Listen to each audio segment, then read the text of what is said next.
FY20, which is just 0.7% of our gross booking revenues for FY20. Similarly, our other expenses and employee expenses for FY20 were just 1.7 and 0.7% respectively of our GBR for FY20. Despite the COVID year, where our gross booking revenues fell to 50%, which our overall expenses, we successfully managed to reduce our overall expenses also by 50% in this year. We have been continuously innovating and increasing operational efficiencies to attain better profitability. For instance, we are one of the first companies in OTA space to go live with WhatsApp chatbot, where the queries of customers can be resolved over WhatsApp rather than on the call. This enables our executives to manage 8 to 9 customers at a time rather than attending one call of a customer at a time. There are other multiple initiatives taken by the company to continuously innovate for better customer experiences and attain more and more efficiency in operation. Let me spend some couple of minutes on industry trends. We have witnessed a black swan event in COVID-19 in FY20, where all India lockdown and subsequent travel restrictions had practically pressed the pause button on travel and tourism industry. We, however, witnessed a V-shaped curve.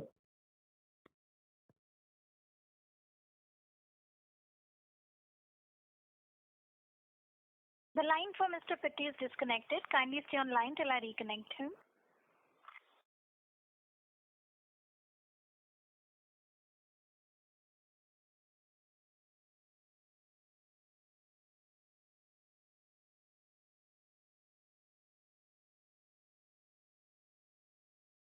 Ladies and gentlemen, we have Mr. Prashant Pitti reconnected to the call. Thank you, and over to you, sir.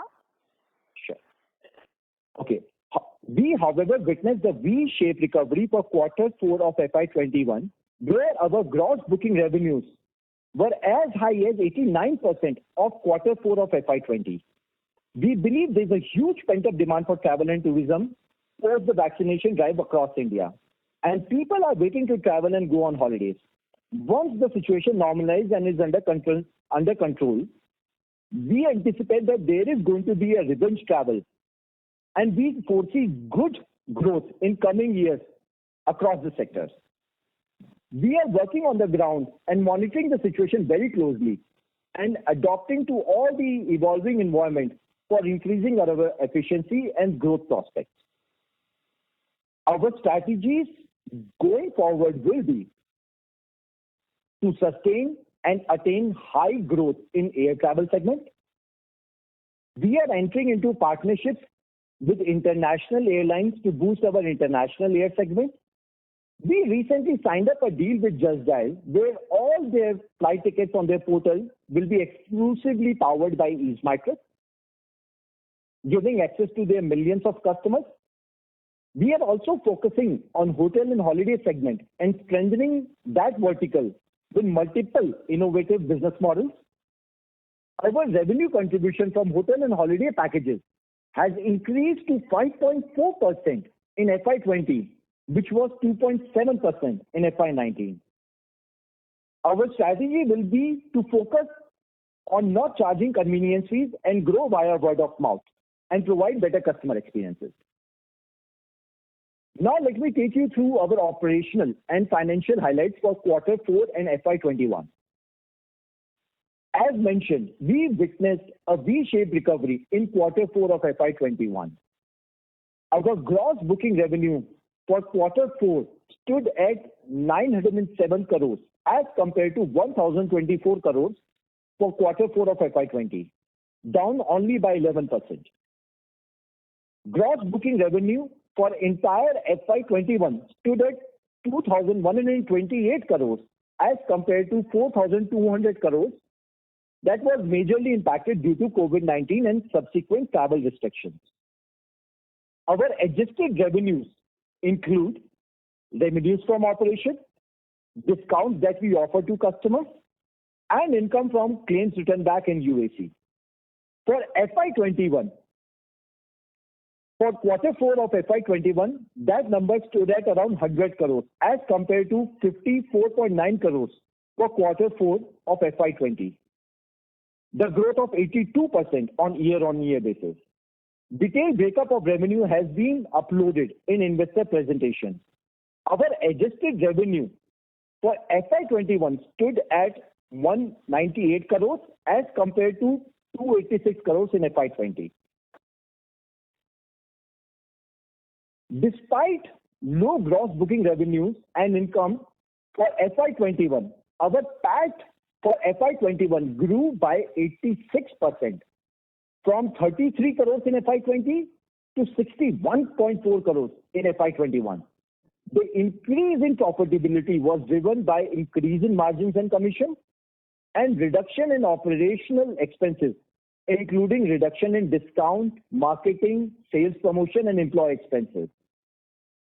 The net impact on the reduction of total expenditure was from rupees 135 crores in FY20 to 67 crores in FY21. Our adjusted total income, which includes discount offered to customers as a percentage of gross booking revenue for FY21 stood at 9.88% as compared to 7.26% in FY20. Few balance sheet highlights. Well, we are zero debt company with cash and term deposits in hand of rupees 242 crores as on FY21, which was 146 crores in FY20. Our cash flow from operation stood at 73.8 crores in FY21 as compared to 27.5 crores in FY20. Our OCF to EBITDA for FY21 stood at 84%, demonstrating that the company's strength of converting EBITDA to cash. Return on capital employed stood at 48.3% for FY21, which was 275 bps higher compared to the last year, and return on equity stood at 37.5% for FY21, which was 493 bps higher compared to the last year. To conclude, we would like to highlight that the increasing revenue on the backup of huge pent-up demand for the sector, operational efficiency, and increasing margins due to operating leverage will significantly improve the returning ratios and free cash for the company in the future. With this, I'd like to open up the floor to discuss. Thank you very much. We will now begin the question and answer session. Anyone who wishes to ask a question may press star and 1 on the touchtone telephone. If you wish to remove yourself from the question queue, you may press star and 2. Participants are requested to use handsets while asking a question. Ladies and gentlemen, we will wait for a moment while the question queue assembles.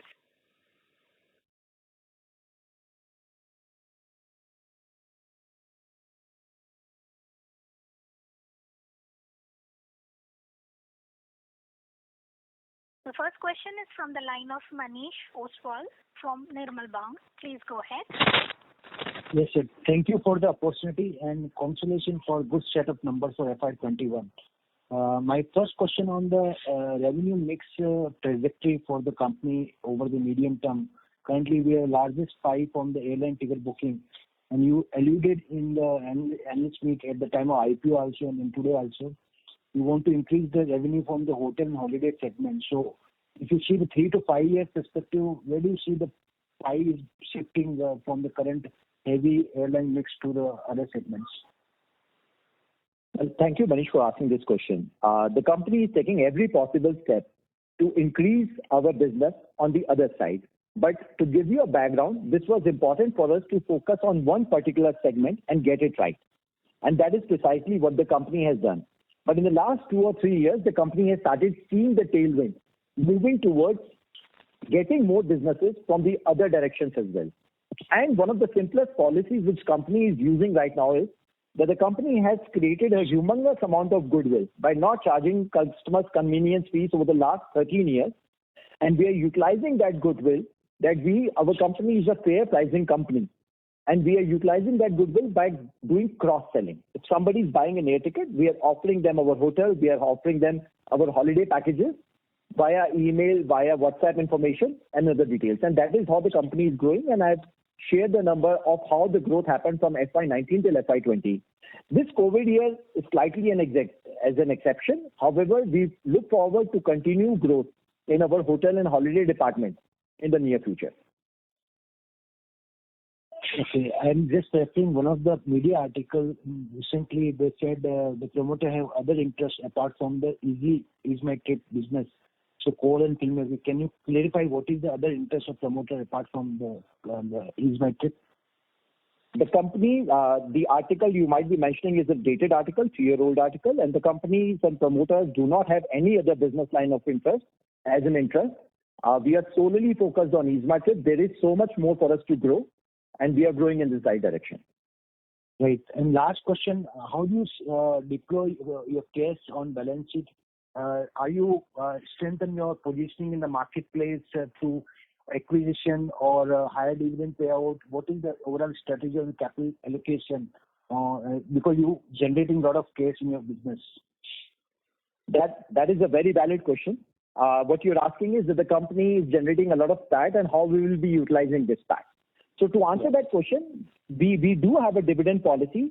In April, the company distributed 21.7 crores as an interim dividend.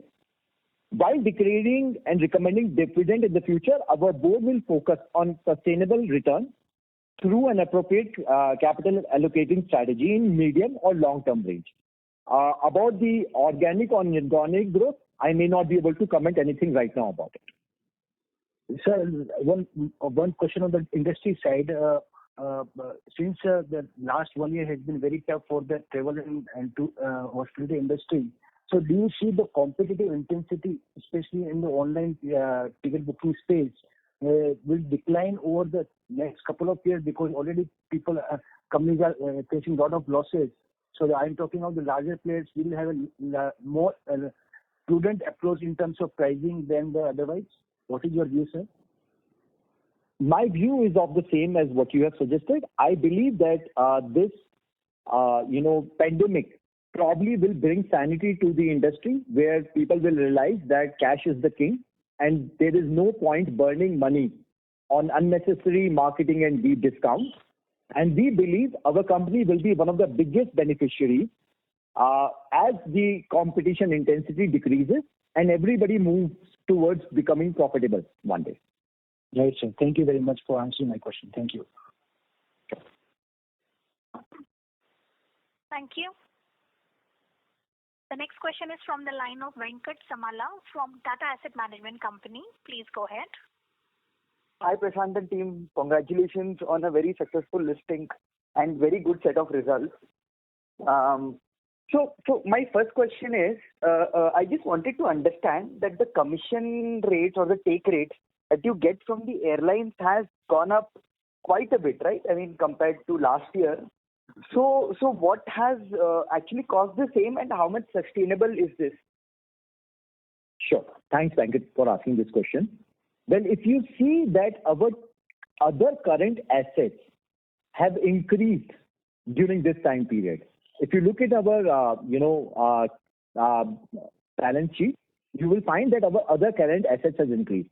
Now that has increased because we are giving advance deposits to airlines, specifically LCCs, and also bus operators, and also few hotels. Now these advance deposits are going to them. These advance deposits do not have any end period, and we are usually giving them 5 or 6 days in advance to get better commissions from them. We understood during the pandemic time that most of our suppliers would be slightly credit hungry, cash hungry, and that is how we were able to take advantage of getting better commissions from them. Understood. Could you quantify this amount? I mean, what would that be at the end of March 31, FY21? So I think our other current assets is around 81 crores, which was around 30 crores a year back. So effectively, it's almost about 50 odd crores as more of an advance which is going, but which is bringing beautiful results to the company. Understood. Right. But this amount is being extended after due diligence, right? I mean, there should not be any provisions moving forward, right? If some of them turn bad, I mean, the debtors. We are being extremely careful in whom we are choosing to give our advance amount, and this is only for 5 days in advance. This is not for months in advance. Understood. Right. So to that extent, it may not be recurring, right? So it is a recurring in nature. You mean that would this continue post-pandemic? Is that the question? Right. So that depends. We are open to continuing this for eternity, but we will see where it goes. But yes, it also depends on what the terms and conditions come in the future. Right. And just a follow up to that is, if I look at the results which were put out by your peers as well, the take rates for them has also gone up. So this could be something which is sort of an industry phenomenon, right? I cannot comment about how others are doing. This is how we are doing this. Sure. Fair enough. Okay. And with respect to the savings that you were able to generate on your costs, what amount of that could be structural and what would we say coming back as the revenues return to normalcy? Great question. So a lot of structural savings which we made are basically long in the nature. For example, the amounts which the maximum value which we got was from the other expenses.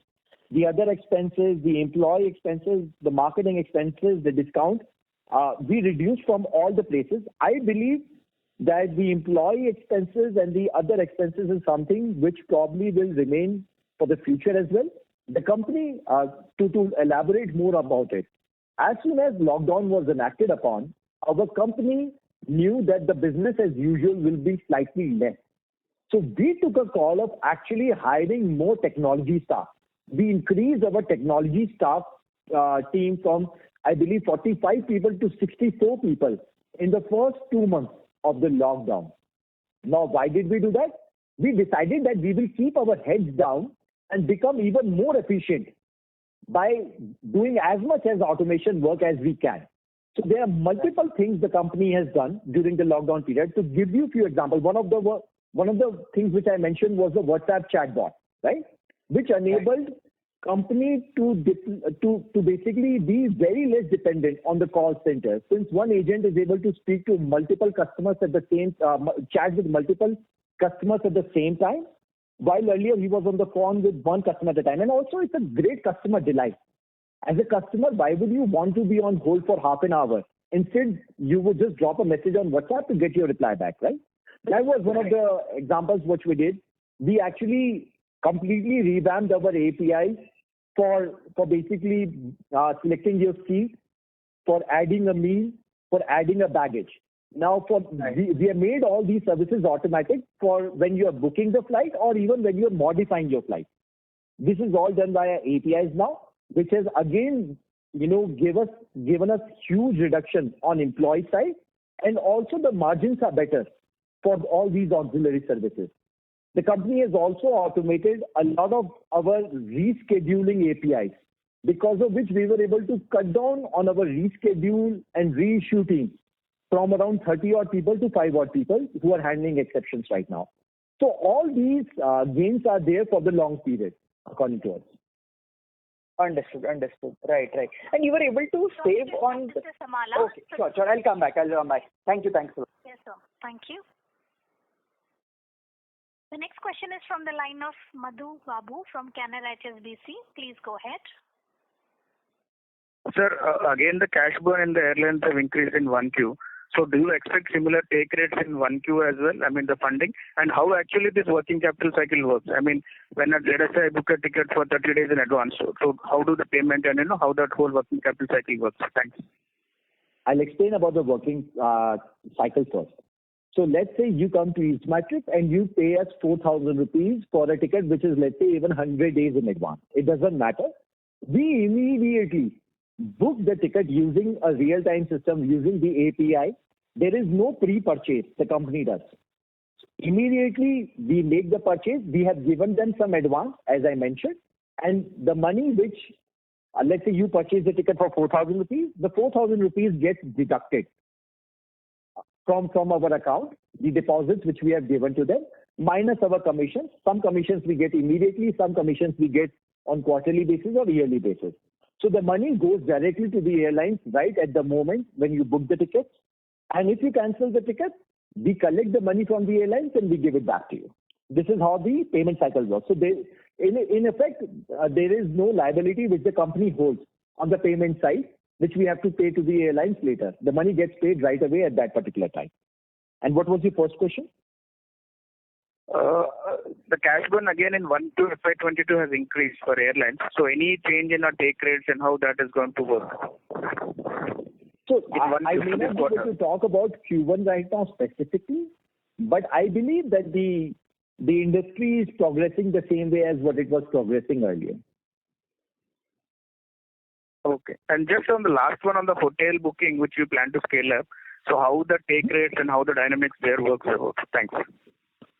So the dynamics for the hotel business, the way we do our hotel business is slightly different. We have 23 aggregators on the back end. So let's say if you're searching for XYZ hotel on EaseMyTrip, we will fetch the price from 23 aggregators whom we have on the back end. And whoever is showing the cheapest price, we show that price to you. You pay that amount to EaseMyTrip. You do not get redirected. You pay that amount to EaseMyTrip. We keep our commission, which is usually 10 to 15%. We keep our commission and we pass on the remaining amount to the aggregator. That aggregator gives us the hotel voucher. We put EaseMyTrip stamp on it and we give it to you. Nowhere you were redirected. Customer does not know where we bought this hotel voucher from. The customer's experience is same as what they are experiencing on our competitors' website. And this way the transaction is complete. Now through this means, we have a higher likelihood to show you a cheaper price because it's not just one of my teams who is negotiating rates with the hotel. I am getting rates from 23 different vendors who have negotiated rates with hotels. And likelihood for me to get cheaper prices increases dramatically. This is the innovative business model which we are following in our hotels and which is helping us grow in cash EBITDA positive fashion. So just last one on the Just Dial tie-up. I mean, obviously I've read on that. So how is that working? Because Just Dial is good on the B2C. So any leverage that has come from that? Thanks. So the business is very new. I may not be able to share any number, but you're absolutely right. Just Dial is big on B2C. They have millions and millions of their own customers. And if you go to justdial.com right now, you will see a flight button over there. Once you click on that flight button, the entire page is powered by EaseMyTrip. And any ticket which is booked on Just Dial will be powered by EaseMyTrip. And all those numbers will be added to our B2B section. Okay, sir. Thanks. Sure. Thank you. The next question is from the line of Prateek Kumar from Antique Stock Broking. Please go ahead. Hello. Yeah, good evening, sir. Thanks for the opportunity and congrats for great results. My first question is regarding this other current assets you mentioned. So, like for forecast purpose, so would it like sort of grow as a percentage of sales, something like that, or how would this like sort of grow in like 22 or 23? Sure. So right now we are treating this as, an interim value which company is able to derive by offering additional advances to the suppliers. That may not be true over the long period of term. We don't know that yet. Only time will tell. But in short, it should be a function of our GMV, if that's what you're saying.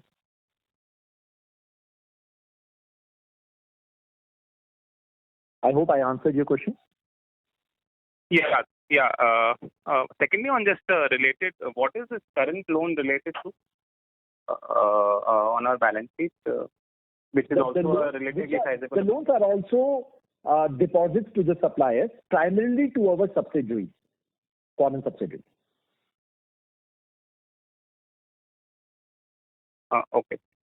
And just one question on ad spend. So while our revenues or gross bookings like sort of are expected to grow like this year or next year, so how could our ad spend like can it like go back to 25-30 crores, which was there like earlier that year? So we do not actually take the actual amount into consideration. The way we look at the business is we would want to spend as much as we could, but while remaining profitably in a healthy manner. This is how we work. We know that this is the margin which we are going to get. Now, of the margin, how much money do we want to allocate in marketing is the thought process of the company.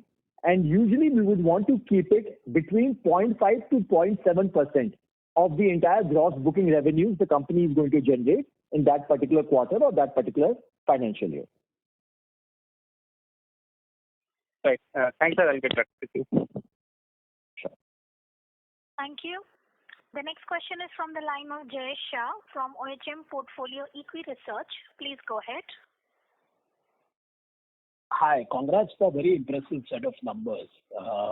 Can you just explain this discount to customers item that you have? Because what I'm seeing is that the run rate for the current last quarter is 33 crores. But for the full year, you just have 60 crores. And what is interesting is when I compare the last year's 20 crores run rate versus last year's overall discount cost of 124 crores. So what am I missing here? Because apparently this doesn't seem to give a very clear picture. So if you can explain that. I understand your question. In the interest of others, I'll actually explain your question a little bit more detail. The question is, why our discount to customers particularly grew during this quarter, the quarter 4. Now, the answer to that is very simple. The discount to customer is actually a function of how markets are doing, how our competitors are doing. If our competitors are intensifying during that particular quarter and are giving more discounts, then we are also bound to give slightly more discounts. It is a function of competition. See, the money which we earn from the airline or hotels or tour operation comes to us, and then we decide what kind of discount do we want to give, and it's usually a function of how markets are behaving.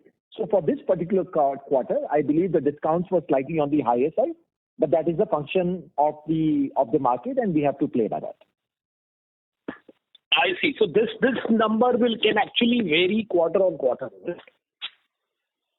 That is correct. However, in the long run, we believe this number to substantially decrease because of the consolidation which is happening in the market, and since EaseMarket is a publicly listed company, and I believe that our competition is also seeing that there is a way to do this business profitably. And I believe that because of the consolidation and because of EaseMarket step, I believe that the rationalization of not giving too much of discount will come in our competition's mind as well. And overall, this number will decrease going forward. Right. And so if I look at again last year, out of a total revenue of 140 crores, you had 124 crores worth of discount, which has come down to something like 106 crore of revenue and 60 crore of discounts. So what is really sustainable in your sense? And I also wanted an idea as to, if I look at overall cost X of discount, is the last quarter a sustainable run rate, or that can also change? So the way I look at it is the revenue from operation plus discount plus UAC should be our adjusted revenue. So when you see discount as a function, I would recommend you to look at discount divided by adjusted revenue, not revenue from operations, because as per the accounting policies, we remove the discount and then only we show revenue from operations, just like everybody else. I hope that clarifies. Right. And on the overall other costs, if I look at your other costs, X discount, is this the quarterly run rate that one can expect? And are these generally fixed costs? So I will give you this answer in a different way. Our company's gross booking revenue decreased by 50% for the entire year, right? Right. Now, so did our entire expenses. This is how agile this company is. See, it is a very difficult thing for companies to decrease their discounts, fixed discounts like employees or admin expenses, right? But our company is an extremely agile company. And to be honest, this COVID-19 was a litmus test for travel companies, where unfortunately many of them had to even shut shop. But our company's foundations and fundamentals are so strong that we can reduce our discount, we can reduce our expenses in the lines of gross booking revenue and earning more revenues by getting better margin and hence being more profitable than ever. Right. And lastly, while I realize that you are number two. Sir, this is the conference operator. Would request you to rejoin the queue for follow-up questions. Okay. Thank you very much. Thank you. The next question is from the line of Vimal Gohil from Union Asset Management Company. Please go ahead. Yeah, thank you for the opportunity. Sir, my question is related to one of the previous participants' questions regarding the take rates. And the take rates, you explained that they have increased partially because of the fact that you have given higher amount of advances to the airlines and others this quarter. Now, I just want to understand on what basis do you decide how much of advances do you have to give this quarter or next quarter? So, are there any parameters? If yes, if you could just explain what those quantitative or qualitative parameters are. And again, I would like to again ask whether the take rates are sort of sustainable going forward, because that's the most important parameter of your business. Absolutely. So, firstly, the take rates were not changed during the quarter four. Our take rates have been substantially high for the entire FY21. If you please look at it, you will find the same strategy going throughout the pandemic time. To let you know, the quantitative and qualitative analysis would be somewhat of a trade secret on the call. On what basis do we decide? But the calls which we have taken have come out very fruitful to the company, and we would like to continue doing that. One of the basic principles on which we take this call is basically to ensure that the operations the supplier is running is very smooth and it will not get disrupted in the next 5 or 6 days, because that is the amount of advance which we are giving to them. Right. So at least the advance that you are giving to the airlines will continue for a long period of time, is it? Which means higher working capital? We would wish so, but it's also a matter of whether the other party also wishes to take or not, right? It's not only for us to decide. But we believe that this process might continue for a long duration. Does that mean better take rates then? As I said, that it also depends on whether the other person is interested in continuing the deal which we forged during the COVID times. But if that's the case, then yes, the take rates will continue. Fair enough, sir. And sir, just to sort of drive back on margin, and a lot of you said that your employee cost is something which will probably, the savings that you have made will stay. Does that mean that going forward you will see this usual inflationary level of increase in your employee costs, whereas you'll be able to sort of take out more and more efficiencies going forward? So in terms of modeling, should we model the normal inflation level growth in employee costs, or how should we sort of see it? It's a very good question, and thank you for asking.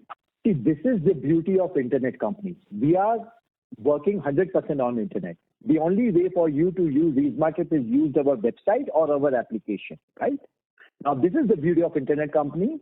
We keep attaining more and more operational efficiency by hitting more and more economies of scale. This is why internet companies are so valued, even if they are loss-making. Now, EaseMarket, on the other hand, is a different story. We are already profitable. We were always profitable. But that does not take away from the fact that we are the fastest growing OTA, which is 100% internet and e-commerce company. So yes, as we keep hitting more and more economies of scale, our admin costs, our employee costs need not go up in the same fashion. Of course, it may go up slightly, let's say 5 to 10% on year-on basis, 10 to 15% year-on-year basis, but it should not go up significantly higher because of the fact that the entire business is run by technology. Fair enough, sir. Thank you very much for clarification and all the very best. Thank you. Thank you. Ladies and gentlemen, please limit your questions to 2 per participant. Should you have a follow-up question, would request you to rejoin the queue. The next question is from the line of Shyam Sundar Sriram from Sundaram Mutual Fund. Please go ahead. Yeah. Hi, sir. Good evening. Thanks for taking the question and wonderful performance in the exit quarter, sir. So my first question is, if you see our fourth quarter performance, sequentially we have done much better than the underlying domestic passenger industry. So clearly we would have had some market share gains as well. If you can talk about our market share gains year on year, and where are we in terms of market share at the end of this F21, not the full year. Q4 exit could be a better representative because it was more a normalized quarter per se. And while you are at it, sir, if you can also talk about our take rate, 6.3% split between the commissions and the other revenues. If you can give some sense of how that was. Along with that, the discounts in Q4, like people were asking on that, has been going up. We also saw Flipkart buying ClearTrip per se. Do you see competitive intensity increasing and therefore putting more pressure in terms of the discounts per se? Wow. So you actually... Mr. Sriram, so there is a disturbance coming from your line. Request you to mute your line while the management answers your question. Sure. Okay. So you actually asked 3 questions in one question. I'll no problem. I'll go each one of them one by one. I wrote it down. The first one is related to market share. See, actually the company market share has always consistently grew, and that is why without having any funding, we were able to reach this space, right? We had 6 deeply funded competitors whom we kept surpassing while remaining profitable and while they were in losses over the period of last 13 years. To give you an idea about the market share, the easiest way for me to tell you that we have gained market share is, let me compare myself with the industry leader. In FY19, industry leader was 5.6 times bigger than EasyMyTrip in selling air tickets, air segments. In FY20, that 5.6 changed to 4.2, which means they were 4.2 times bigger than EasyMyTrip. And in FY21, that number changed to 2.7. In the last financial year, the industry leader was 2.7 times bigger than us in terms of selling air segment. Now, this is how you can probably imagine at what speed we are heading towards gaining market share. This is the simplest comparison which is coming from the financials. Now, and I'm assuming that this particular trend will continue because we are gaining not via our marketing efforts, but by the goodwill the company has gained over the last 13 years by giving customers an option to not to pay convenience fees. I believe that might have answered your market share related question. The take rate related question, I think I've already answered twice, so I may skip that. The last question which you asked is related to the ClearTrip deal, which has happened recently, and the discount. So I believe that this was a distress sale.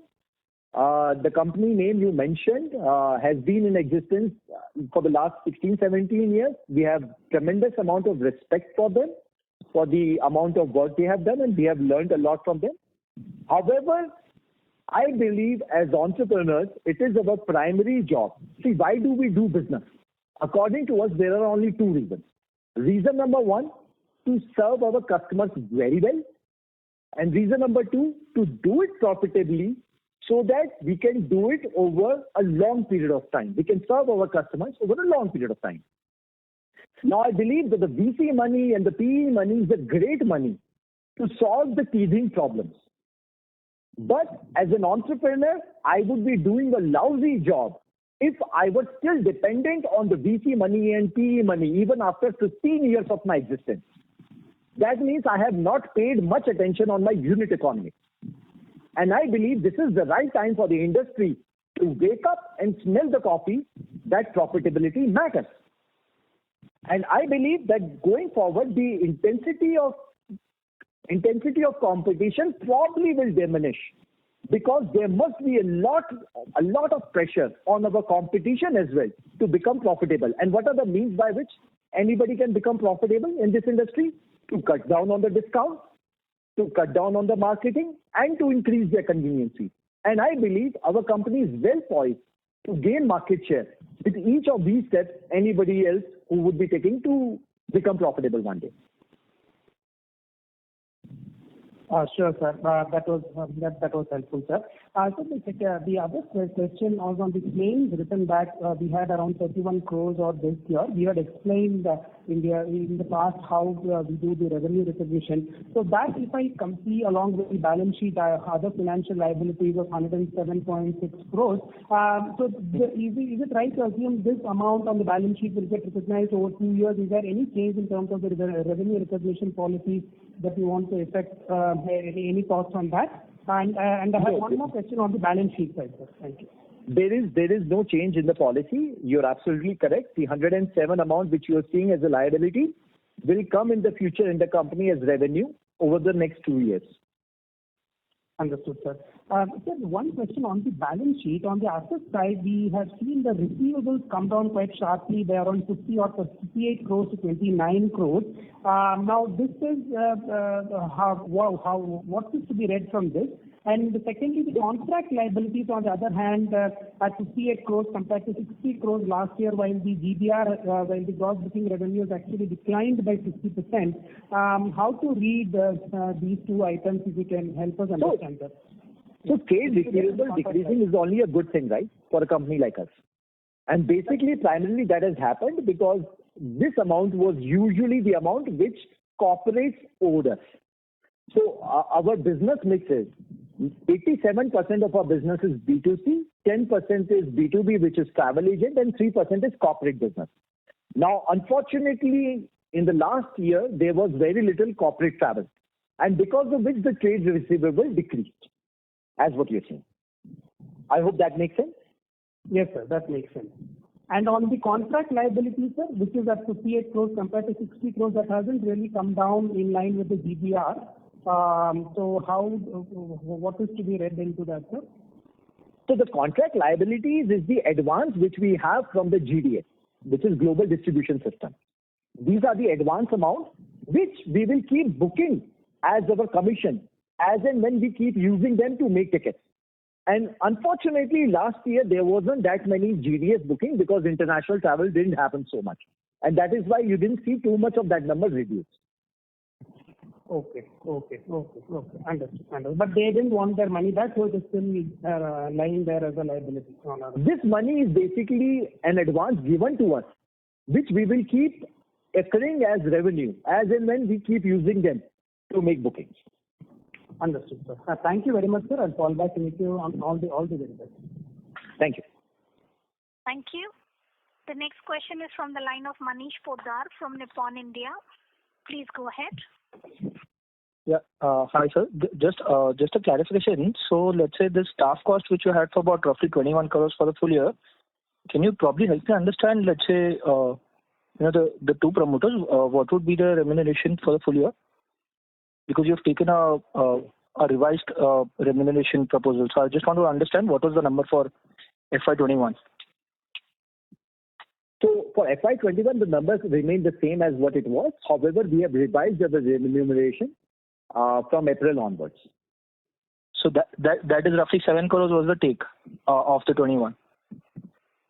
That is what the press release says. 4 crores 8 lakhs and 3 crores. And for the current year, we have reduced it to 2 crores. Okay. And so just wanted to understand, let's say this, 14-15 CR of staff costs other than, let's say, the two key people in the company. How do you actually, probably retain staff or attract new talent? You've added some people on the tech front also. So, given a lot of peers, are offering, let's say, very lucrative pays with, let's say, ESOP in the startup world. So how does really company attract and retain talent? Thank you. So what you're asking is related to the culture of the company, of how we are able to attract talent without paying as much as our competitors can, right? Right. I'll share more detailed answer to this. See, we had to innovate in this direction as well because we knew our competition can offer much more salaries than we can. Now, the way we function is actually very different than our competitors. We usually hire freshers for our operation team, for our call centers. By the way, all call centers, operation, ticketing, cancelling, accounting is all in-house. When unlike our competitors. But the way we do it is we usually hire freshers, and the promise which we give to them is that we are going to train them on everything for the next 3 to 4 months. We train them on how to pick calls, how to chat, how to email, how to make a booking, how to cancel a booking, how to reschedule, how to act like a support staff, and how to use GDS system. So we train them very well, and they know that they are coming in EaseMyTrip for a hustle. They are coming in to learn as much as possible. This is the best place. EaseMyTrip could also be considered as travel university by the freshers. They come in, they give in all their hearts and energy to learn and then to perform in the company. And this is how the company has continuously grown and retained the customers by giving them much more on their plate rather than just departmentalizing them in one particular domain.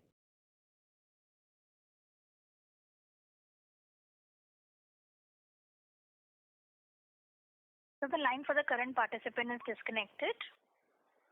No problem. The next question is from the line of Hardik Jain from Whitestone Financial Advisors.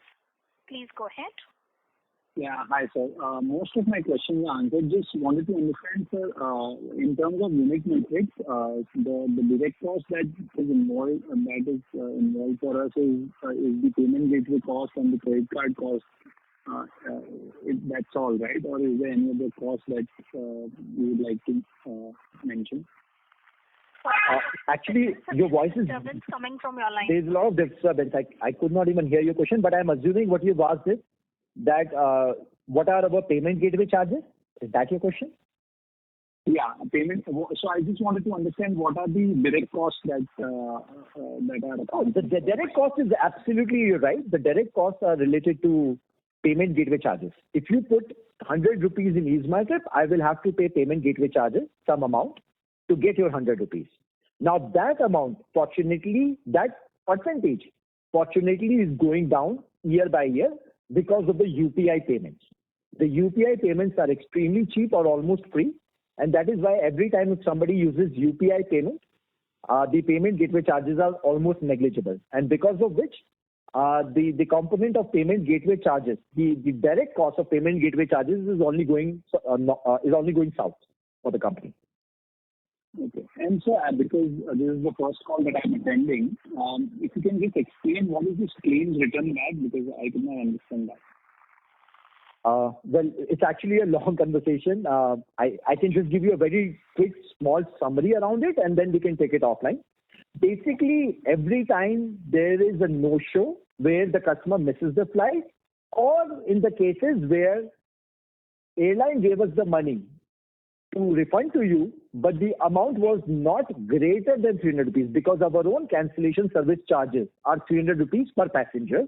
So let's say airline gave me 200 rupees to return to you, but my own cancellation service charges are 300 rupees. I retain that amount as a liability on my books for 2 years, and at the end of 2 years, I call it as UAC, which is claims written back. And at the end of 2 years, I book it as a revenue. It's just that the money is coming to us 2 years later. That is why we have, for the auditing purposes, for the statutory purposes, we have to put it in the other income. However, we consider that money as our own revenue from operations. And for these 2 years, this will sit on the balance sheet as a financial liability. That is correct. For the 2 years, it will sit in the balance sheet as other financial liabilities. The reason why it reflects so much on our book is that we have taken a customer-centric approach to give him 2-year time period to claim this money. While our competitors usually keep 3 months to 6 months.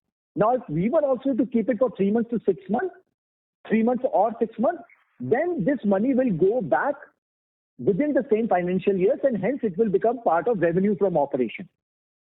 But we take a customer-centric approach by giving customers an option to keep, and we keep this money parked for 2 years for customers to come and claim dispute if there is any.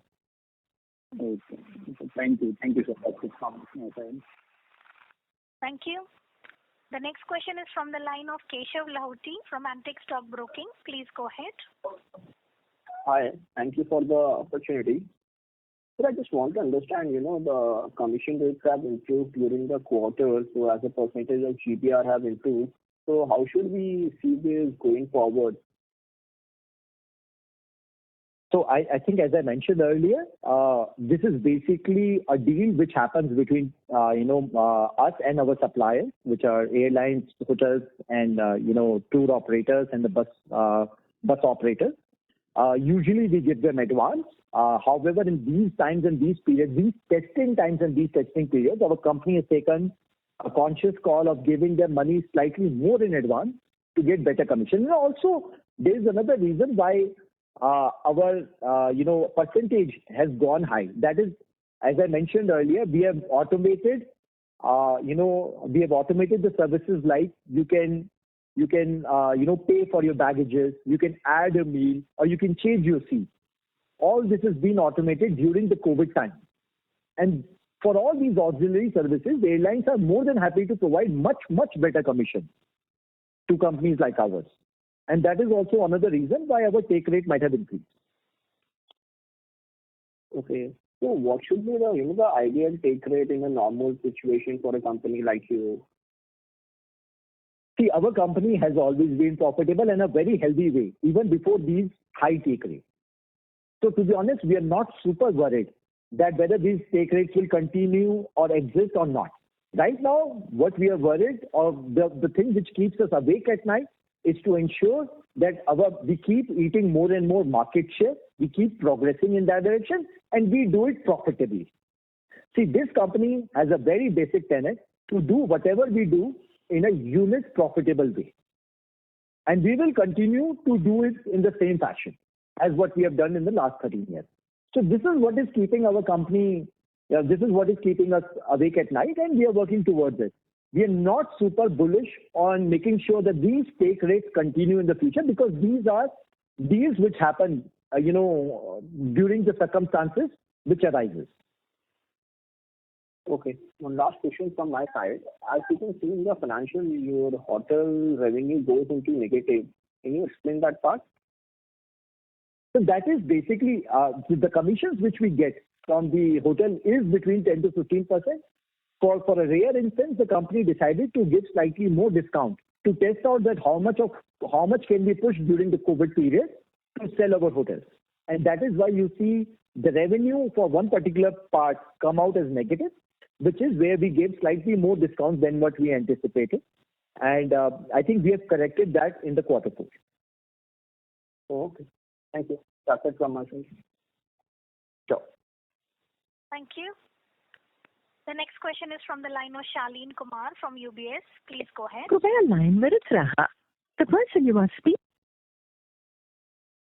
The current participant has placed the call on hold.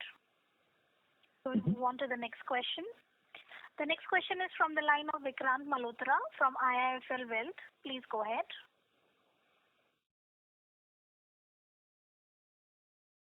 Mr. Vikrant. Hi, Prashant. Hello. Yes. Hi, Prashant. Congratulations on an excellent set of numbers.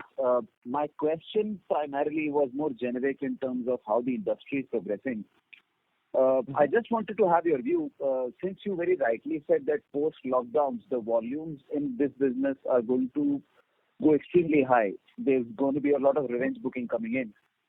Do you think that competition can very well follow your strategy of not charging convenience fee and gain market share over EMP, or do you think they will continue to bleed cash for market share? Because since you are the only very reputed listed name in this business, the other ones continue to remain unlisted and their game normally remains towards valuation.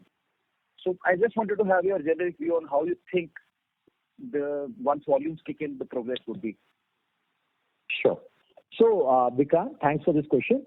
Basically, to answer the question whether our competition will also follow our footsteps, the answer is that they could if they want to. But what we have not seen is that this has not happened in the last 13 years of our existence.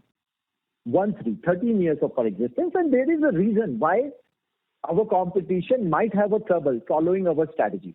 See, we are profitable even without charging convenience fees, while our competition is in losses even after charging convenience fees. This is the irony of the situation. Now, in order for them to let go of this huge amount of convenience fees, they will have to restructure their company completely from bottom to top and change their operational efficiencies, attain the operational efficiencies as what our company was built upon. Then there might be a possibility that they'll be able to do it, but we have seen no sign of any such happening in the last 13 years. So rest is all speculation, and I may not be able to comment on it. Great, Prashant. Thanks.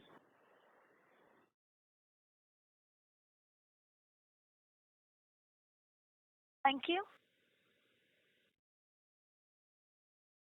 The next question is from the line of Manik Taneja from JM Financial. Please go ahead. Hi, thank you for the opportunity and congratulations on great execution. I just wanted to get your sense on a couple of things.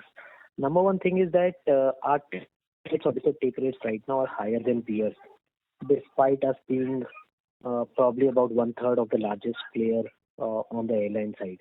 So what is essentially driving that? Is it basically a higher share of deposit incentives for us? If you could help us understand that.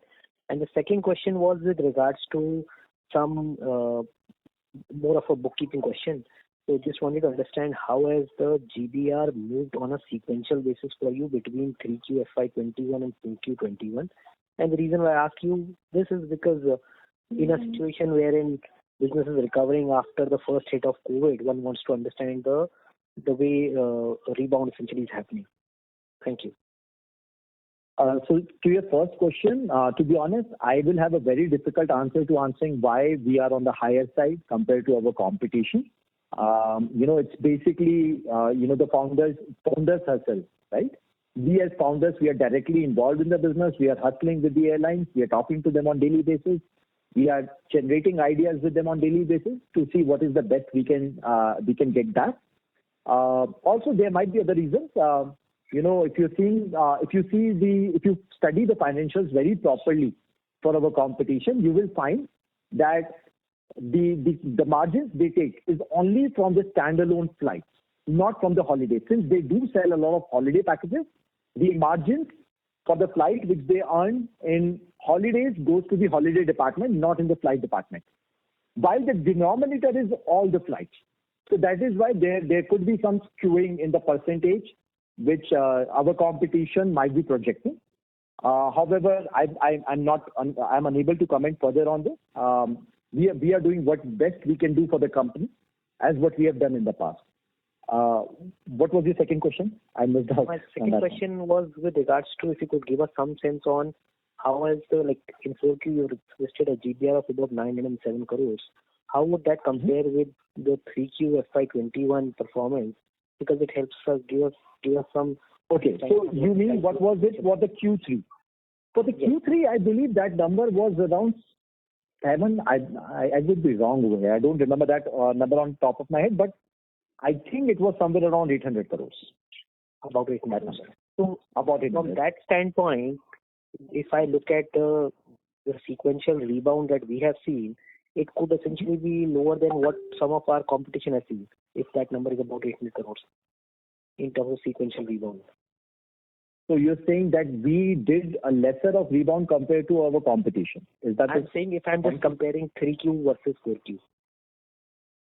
So honestly speaking, I do not have the numbers of what our competition has done, but I think, and as I said, that my number, the best guess to me is 800. It could be 750. It could be 700. So unfortunately, I will not be able to say whether we actually rebounded in the same fashion or not. Sure. Thank you and all the best for the future. Sure. Thank you. The next question is from the line of Ashwin Mehta from Ambit Capital. Please go ahead. Hi, thanks for the opportunity. Just one question. So when we talk to your competitors, what they say is almost half of their commissions are coming through the convenience fee. in your case, you don't charge convenience fee and still the commissions work out to say 10%, say in this quarter. So from that perspective, if you can just throw some light in terms of what is it that the airlines are paying. I keep forgetting the second question, so it's better that I answer this question and then you ask next question. Yeah, sure. Is that okay? All right. So it's a very valid question, and the answer to that is we do charge convenience fees if you are using a discount coupon. So in our entire percentage, there is a convenience fees percentage as well. If you try EasyMyTrip, go on to easyMyTrip.com. If you do not use any discount coupon, you will sail through by a default coupon, which is EMP NCA, which is no convenience fees, and you will go ahead without paying convenience fees. But if you are using a discount coupon, then you will have to pay convenience fees to EasyMyTrip. And I will also share the rationale of why we have done that. See, earlier, I'm talking about back in the year 2015, 14-15, when our competition used to advertise flat 1,000 rupees off, right? Yeah. At that time, it wasn't exactly 1,000 rupees off, right? If two passengers are flying, then they are taking back 600 rupees in the format of convenience fees. And in a way, the discount is only for 400 rupees. Now, for us, we could only say flat 700 rupees in response, since we were not charging convenience fees in the first place, to have an apple-to-apple comparison. And at that time, the customer felt that the offers on EasyMyTrip are not as lucrative because they only see the doorbusters, right? They only see 1,000 rupees off, 700 rupees off. Now, because of that, we realigned our strategy that whenever somebody is using a discount coupon, it has to be an apple-to-apple comparison. And if somebody is using a discount coupon on EasyMyTrip, they must also pay convenience fees just the way they are using discount coupon on our competition website. So that is why there is definitely a small percentage of portion which is coming from the convenience fees. And the other thing which I mentioned, in the last, question, which was you have to see how they are actually calculating their margin. That will give you some insight, which I think I explained a little bit earlier. So that's also another reason why their numbers might be slightly on the lower side for what the overall margin they actually generate from the flight business. And just the second question, in terms of the deposit that we keep with the airlines or the suppliers, what's the quantum of that? Where does it show in your financials? It shows in our financials in other current assets, which is at 81 crores right now, which was 29 crores earlier. Okay. And just the last question, in our DRHP, we had indicated that we had close to around 56,000 agents. What would that number be for us right now? See, actually that number, for that I will have to give you our historical context. The company, EasyMyTrip, started serving travel agents. For the first 3 years, we were primarily serving travel agents, and that is why we amassed humongous amount of travel agents all across India who were using EasyMyTrip. Now, in the current time, that number is not very relevant because not that many travel agents are able to sell their customers air tickets, right? The times have moved, and so has EasyMyTrip. We were primarily a B2B company when we began, but now we are primarily a B2C company. So I say that almost about 1,000 to 1,500 active travel agents are using EasyMyTrip right now. However, we want to utilize this tremendous strength this company has to sell better holiday packages. I'll tell you exactly what we are doing, and it is also disclosed in our DRHP. Basically, in India, there are about 70 to 75,000 registered travel agents, of which 56,000 have used EasyMyTrip one point in a time. We have presence in every PIN code of India in the format of travel agent. Now, these travel agents are longing to do travel business. They no longer are able to sell hotels or flight because that's happening mostly directly through the OTA. These people can do phenomenal job in selling holiday packages because holiday is a service, while selling flight or hotel is a commodity, where you need customers hand-holding in guiding them what holiday will suit their Jan requirement better, their Jan food requirement better, right? Yeah. So what we are doing is we have created a system by which these travel agents can pick and choose the bolts and the nuts of holidays from our system, which they already are very well aware of. So, for example, an XYZ travel agent in Agartala, he wants to make the entire package himself. He just needs transfer from airport to hotel in Singapore. He can just buy that much amount from EaseMyTrips agent panel for the holiday and serve their customer. This is how we are enabling our travel agents to sell better holiday packages, which is sell them as a unit. We are providing them the entire holiday package as well. Or using technology, they can even just pick and choose which particular part of holiday they want to choose and buy from EaseMyTrips for their customers. Okay. Fair enough. Thanks a lot and all the best. Thank you. Thank you. The next question is from the line of Madhu Basu from Canara HSBC. Please go ahead. Sir, just on the ancillary revenues like, preference seat or a meal and all, so what is the take rates we get there? And second, if you see the airline end industry is consolidating in favor of Indigo, which is now having 55 to 60% of market share. So whether that would directionally put pressure on the yields going forward in the take rates, because I think Indigo is almost achieving kind of a monopoly there. Thanks. So, to answer your first question, to be honest, I don't think so I can give you the exact number because it is not disclosed anywhere in our financials. But it is slightly on the higher side. It is above 15% as a take rate for the auxiliary services. It also varies. Actually, let me take my statement back. It depends on airlines to airlines. But this number is pretty good because airlines are also more than happy that our customers have pre-booked the meal or has chosen a particular seat because of which they are earning extra commissions. So the commissions on that are actually on the higher side. And question number 2 related to Indigo gaining the market share. See, for that, I would recommend you to go through the study of either CRISIL or Goldman Sachs, which will tell you that the dependency on OTA, which is us, online travel agency, is only increasing with time. And I'll give you the rationale why. See, earlier we used to work on laptops, but now we are on mobile all the time. And on mobile, to compare prices between 7 different airlines is almost 5 times more tedious than doing it on desktop where you can open different tabs easily. And that is since most of the traffic is coming on mobile, customers' preferred choice is also to go to an OTA to search for the price, since he's giving multiple options for flights, for hotels, for buses, within the flights for multiple airlines, and just go ahead with their booking. So worldwide, the dependency on OTA and the booking is shifting more towards the OTA rather than going opposite. So clearly, and then there are also new players coming in. AirAsia has come in and is grabbing market share very aggressively. And India itself is a very different, India itself is a very different, in different zone compared to the West. See, India is a growing economy where, as per the Goldman Sachs report, this industry is supposed to grow 15% per annum till FY25. While in the West, the industry is saturated, and India, new airports are coming.